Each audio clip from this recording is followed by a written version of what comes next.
What up, everybody? This is Dario Hunt for Living Life Fearless here, giving my reaction to Frank Ocean's two latest releases, Endless, the visual album that he released through Apple Music, and Blond, his sophomore release following up Channel Orange. First off, 4 years.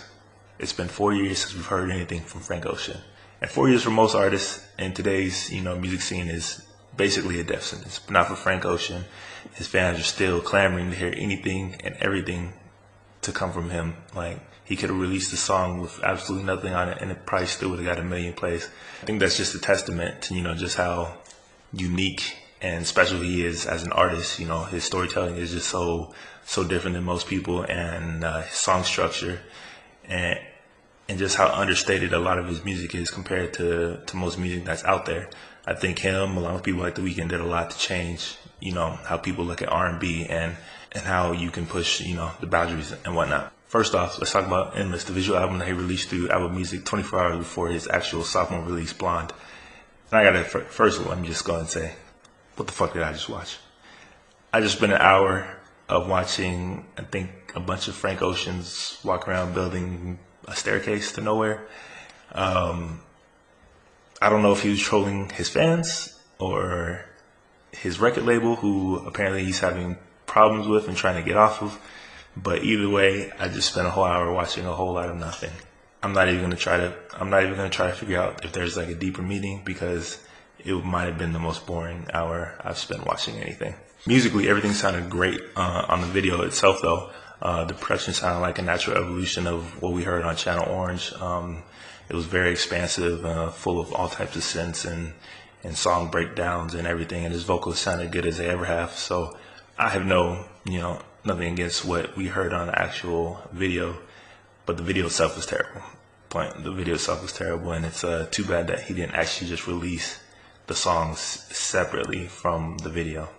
Now, I followed up Endless with the actual release of Blond, originally called Boys Don't Cry Maybe, but I guess he changed the name, and it's supposed to be the direct follow-up to Channel Orange. And whereas Endless sounded like a natural progression from Channel Orange and evolution of it, Blond definitely went into the complete opposite direction for me.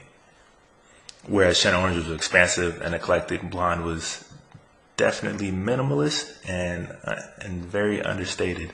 For example, on the production, there's a whole lot of sections in there where there's nothing but a few instrumentals and a whole lot of ambient background music, coupled with his voice, which he uses more as an instrument than I would say than he ever has before. And while there's 17 actual tracks on the album, it feels like there's a whole lot less because there's so much emptiness throughout the whole project. Aside from Nikes and Pink and White, which seem like the two most traditional songs of the entire project, most of the album sounds like a conceptual album. Everything is stripped down, and all the traditional trappings that you would expect from a song are just not present. And Frank Ocean has always been a vague storyteller, leaving up to his listeners to kind of read between the lines and come to their own conclusions, but he takes that to a whole another level on Blond. Most of the tracks sound like random musings or almost like stream of consciousness type of rants he goes on. And on the surface, he still talks about longing and finding his place in the world, but it doesn't really go too much deeper than that. But I think that's the problem I've had with the album itself, is that it's just a little too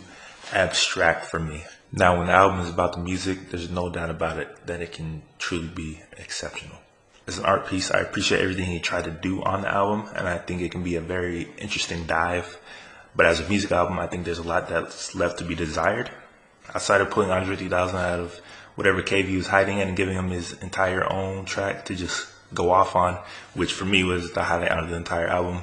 It's a solo affair pretty much the whole way through. It's supposed to be a Kendrick contribution, a Beyonce contribution on Pink and White, but honestly, I have a hard time finding where they actually put their stamp on the song. So while, I appreciate everything he tried to do on the album, like I said, I just think it's a little too abstract for me. And it's not an album that's probably going to get a whole lot of replay from me, which is a shame because I loved everything else he did with Channel Orange and Nostalgia Ultra. What do you guys think about the album? What do you think about Endless, the visual album, which was an hour of him building a staircase? Let me know in the comments below.